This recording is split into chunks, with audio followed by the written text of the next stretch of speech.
Hi friends and welcome back. I'm so excited about our next journey together. So for this series or segment, whatever, we're going to look at different political and economic theories. And as always, my goal is to make the information easier to understand because trust me, some of this is pretty difficult. And as always, if you have questions or comments, put them in the comments. Yeah, weird. Down below. So let's go learn some cool things. Alright everyone, I hope you're excited. Finally getting around to doing this again. I enjoy doing this. I don't know why right now there's like such a gap in between videos, but I think I'm going to try and work on that. So welcome. For this video we're going to talk about a book review, about 3 different books that discuss the topic of the American welfare state. So this book review was published in a journal called Review in American History, Case Issue, Reviews in American History, issue number 45 in the year 2017. And the 3 books discussed are Roaring Businessmen's Campaign for a Civic Welfare State by Daniel Amsterdam, States of Dependency, Welfare Rights, and American Governance, 1935 to 1972 by Karen M. Tammy. And the last one's really excited because we already did a video about this. It's called Shantytown, USA, Forgotten Landscapes of the Working Poor by Lisa Goff. This article is probably how I found that book in the first place, actually. So, if you haven't watched that video, you can watch it here, or I'll put it in the description of the video, but I'm really bad at doing those, so we'll see, or we'll link it at the end, because that one's easy and I can do that. In case you haven't noticed, also, if you've been watching any of my videos, I've been progressively focusing more on philosophical thoughts. So for this video, we're going to discuss the book review, obviously, but instead of an analytical or an objective perspective, we're going to be thinking a lot about the philosophical or existential questions around the topics covered in the article. So I hope you're excited. And again, I hope you brought something to write with so you can take some notes and just write down your own thoughts and then put them in the comments. So the name of the article book review thing is called Whose Welfare? New Directions in the History of the American Welfare State by Molly C. Michelmore. So Michelmore starts by asking some questions. My favorite thing to do. So what role does class, race, and gender play in the construction of the U.S. welfare state? How did the state in turn reconstruct those overlapping identities? Did welfare policy engender a fuller citizenship for poorer Americans, or did it isolate them further from mainstream? And why does the U.S. welfare state look the way it does? A great question, not presented here because I think a lot of people think that it's just not up for debate, but I'm gonna ask it anyway. Is the US actually a welfare state? So just a quick Google definition says, a system whereby the government undertakes the project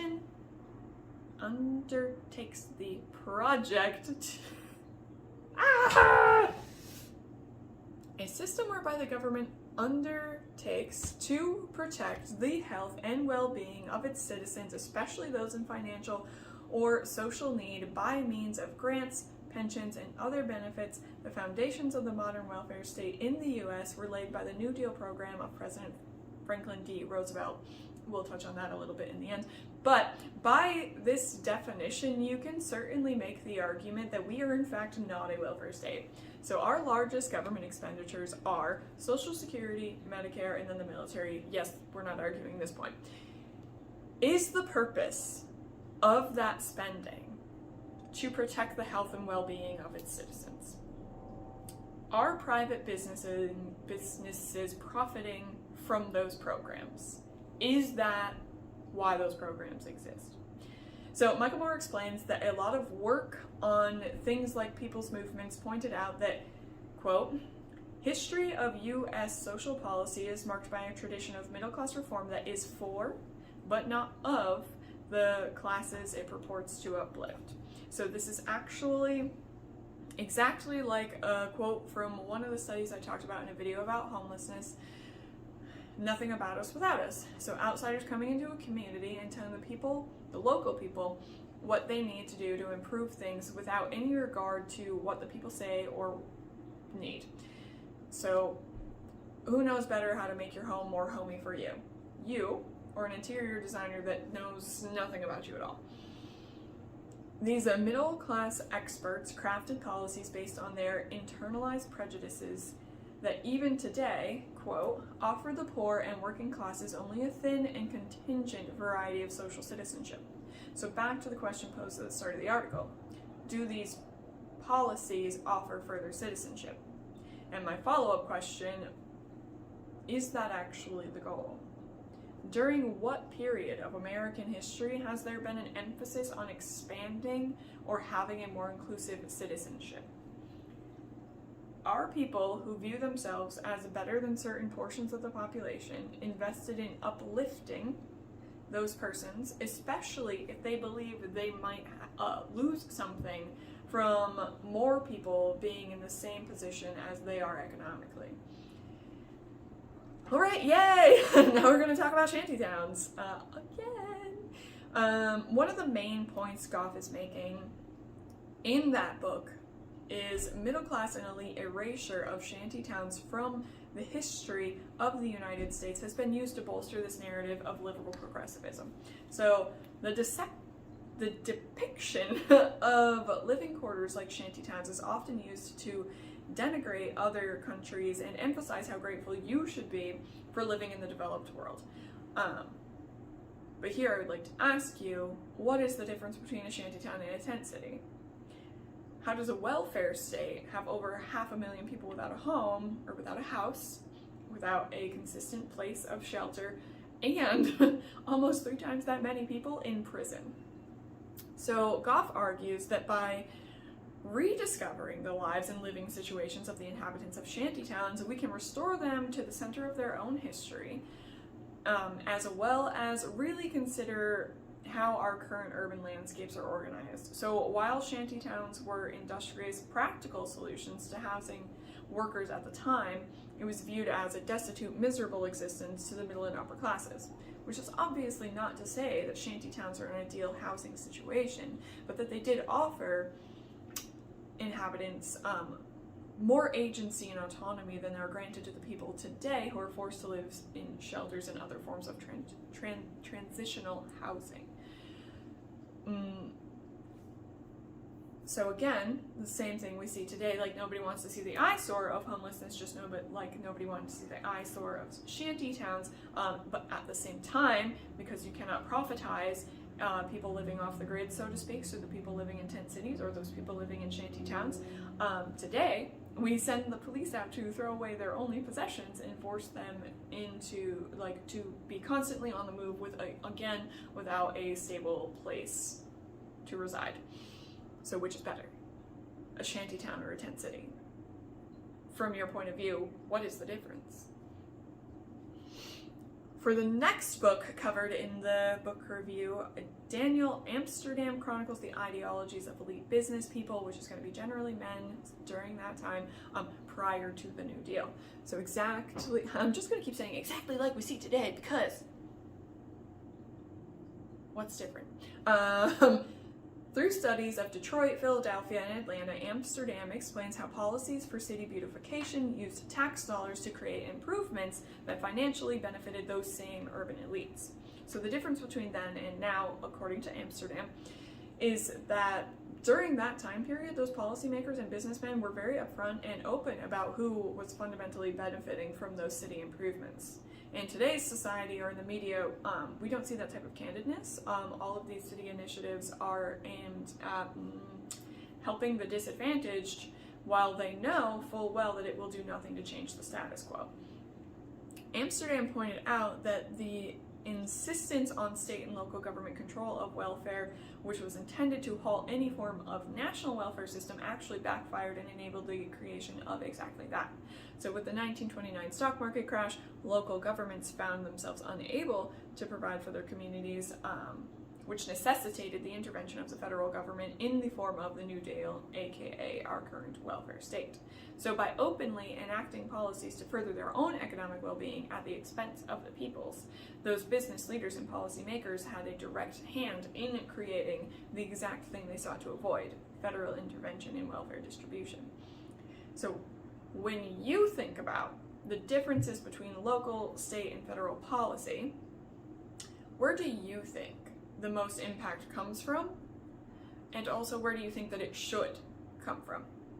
Do you believe that local communities should have more of a say, or should it be the state, or do you believe that it should be the local government? If you think things should be handled more locally, how do you think we could reach that point? And how would we avoid the same kinds of problems just discussed happening again? So the final book discussed in this book review article thing, Karen Tammy again addresses the conflict between big and small government, or local and federal control of things like welfare programs. So the New Deal did not alleviate the tension between those two entities, but rather added more friction to it. So it aimed to centralize power while also maintaining, quote, political forces that would temper the ambitions of national level authorities, which raises a great question. If we saw at the local level that people with the power sought to enact policies that help themselves at the expense of the people, why would anyone believe that it would not be the same thing at the national level? Do you think that the tension between local and federal government has helped or hindered our ability to improve our communities? So Tanny points out that the use of the word rights and how so the book discusses the use of the word rights and how from the start of the conversation about federal welfare programs, there were two separate tiers of rights. So one tier, financed through dedicated funding streams, was for white male working class people, citizens, and a second lower tier for those in need, being funded through discretionary funds reliant upon moral and means testing. So the New Deal, which supposedly aimed to revamp the haphazard local and state initiatives, still left much of the administering to those same authorities. So what's the difference? Again, because words don't actually mean anything, rights has various interpretations, and this is seen throughout the struggle to expand the welfare programs. Some people advocated for a right to live interpretation, while the government obviously took on a very narrow legal interpretation which specifically defined the benefits to be delivered. The use of rights language was then co-opted by conservative and state local entities as a right against federal government as well as welfare recipients. So which begs the question again, what else do we use our taxpayer dollars for at the federal level that we could reevaluate? If we were able to keep more money in our local communities, how could we invest that money? Like, what stops us from being able to do that with the way things are structured right now? So just think about your own community and what does that look like? Like, do you have neighbors that struggle with things like housing and food insecurity? And to take this more abstract, what if money was taken out of the equation? What do you think a community would look like if control was returned to the members of your community? Would it look peaceful or would it look chaotic?